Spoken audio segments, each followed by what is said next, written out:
Kuha tayong mga 3 muna. Yan. Sarap kaya? Masarap palang chicken shrimp siomai. Tara, gawa tayo.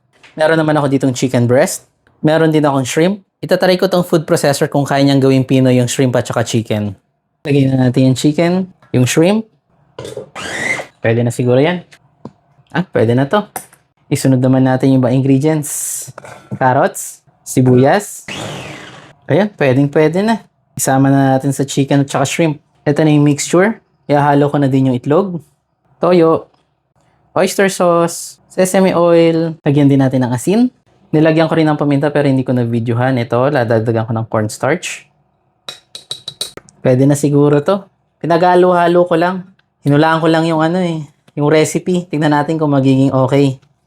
Hinalo ko lang mabuti. Tapos, tatakpan ko to ng clean wrap. Tapos, imamarinate ko siguro ng mga 1 hour. Tapos, lalagay natin siya sa wrapper. Ayan, nilagyan ko siya ng clean wrap. Yan, siguro babalikan natin siya ng 1 hour. Mahigit isang oras na yung nakakaraan. Ayan, kumuha lang ako ng isang kutsara. Di ba ganito siya? Tapos, ayan, inikot ko lang yung gilid niya. Mabilis lang, Tapos, nakagawa na tayo ng ilang piraso. Ngayon, ilalagay natin sila dito sa steamer.